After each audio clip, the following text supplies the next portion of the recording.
Assalamualaikum warahmatullahi wabarakatuh. Kembali lagi bersama saya Muhammad Rizky Akbar. Pada video kali ini saya akan menjelaskan mengenai keterampilan berbicara. Dalam keterampilan berbicara juga ada beberapa hal pokok yang perlu kita ketahui, yaitu pokok yang pertama yang akan kita bahas yaitu pengertian dari keterampilan berbicara. Keterampilan berbicara adalah sebuah kemampuan berbahasa dalam mengungkapkan bunyi-bunyi artikulasi atau mengucapkan kata-kata untuk mengekspresikan, menyatakan, menyampaikan ide, pikiran, pendapat, gagasan, dan perasaan kepada orang lain.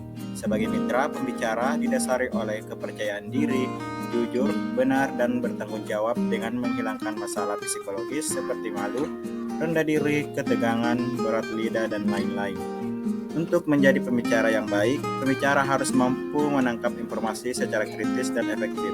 Hal ini berkaitan dengan aktivitas menyimak.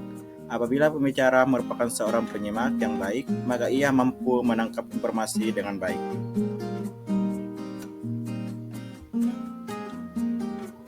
Pokok pembahasan yang kedua adalah jenis-jenis dari keterampilan berbicara, yang dimana menurut Suhaba tahun 2012 keterampilan berbicara dapat dibagi menjadi beberapa jenis, antara lain yaitu yang pertama bercerita, yang dimana bercerita adalah menuturkan suatu cerita secara lisan walaupun bahan cerita bisa berwujud karangan tertulis. Kebiasaan bercerita ini banyak ditemukan di berbagai daerah di Indonesia. Yang kedua, debat, yang dimana istilah debat tampaknya juga cukup dikenal di kalangan masyarakat. Terkadang ada ungkapan untuk seseorang yang senang berdebat, maka disebut suka debat atau jago debat. Yang ketiga, diskusi. Diskusi diartikan sebagai pertemuan ilmiah untuk bertukaran pikiran mengenai suatu masalah. Diskusi kelompok biasanya ditandai dengan lebih terbatasnya jumlah peserta, tingkat keformalannya kurang menonjol. Yang kemudian pada diskusi panel biasanya menghadirkan beberapa pembicara kunci atau para penyaji materi, kemudian diikuti oleh audiens. Yang selanjutnya wawancara, yang dimana wawancara merupakan kegiatan tanya jawab dengan seseorang yang diperlukan untuk dimintai keterangan atau pendapatnya mengenai suatu hal untuk dimuat dalam surat kabar, disiarkan melalui radio, atau ditayangkan pada layar televisi.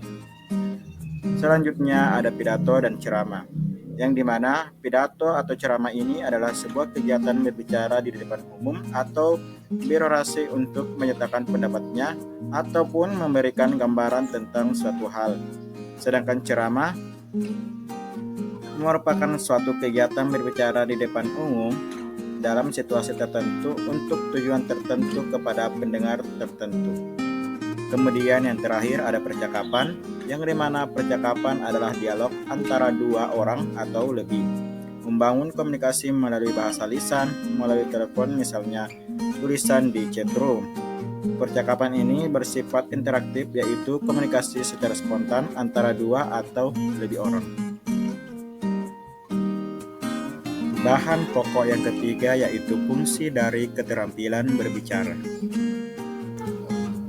Beberapa fungsi dari keterampilan berbicara yaitu yang pertama, berbicara memungkinkan pembicara untuk mengungkapkan pikiran dan perasaan.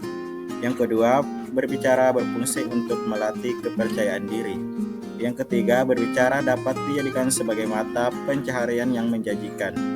Yang keempat, pembicara membuat seseorang menghibur orang lain. Yang kelima, berbicara memiliki kemampuan untuk memengaruhi atau meyakinkan orang lain. Yang keenam, berbicara memungkinkan seseorang untuk membagikan informasi dengan cepat. Yang ketujuh, berbicara dapat mendorong atau memotivasi orang lain untuk melakukan hal yang diinginkan pembicara. Dan yang kedelapan, berbicara membuat seseorang menggerakkan atau memobilisasi individu atau kelompok untuk melakukan hal yang dikehendaki. Pokok pembahasan yang keempat ada tujuan dari keterampilan berbicara. Tujuan berbicara secara umum adalah karena adanya dorongan, keinginan untuk menyampaikan pikiran atau gagasan kepada orang lain atau yang diajak berbicara. Sedangkan tujuan secara khusus ialah mendorong untuk lebih bersemangat, mempengaruhi orang lain agar mengikuti atau menerima pendapat atau gagasannya, menyampaikan sesuatu informasi kepada lawan bicara, menyenangkan hati orang lain, memberikan kesempatan lawan bicara untuk berpikir dan menilai gagasannya. Pembelajaran dalam melatih keterampilan berbicara harus mampu memberikan kesempatan kepada setiap individu mencapai kemampuan berbicara dengan baik. Pokok pembahasan yang kelima yaitu langkah-langkah dalam keterampilan berbicara. Dari beberapa pendapat para ahli tersebut dapat disimpulkan bahwa langkah-langkah dalam berbicara yaitu dapat menemukan topik yang menarik untuk dibicarakan, dapat memahami topik yang dibicarakan, memiliki tujuan, serta dapat menyusun kerangka seperti pendahuluan, isi, dan penutup. Demikian beberapa pokok pembahasan yang perlu kita ketahui dalam keterampilan berbicara. Kurang dan lebihnya mohon dimaafkan. Jangan lupa teman-teman untuk like, komen, share, and subscribe channel YouTube Muhammad Rizky Akbar. Sampai jumpa di video selanjutnya.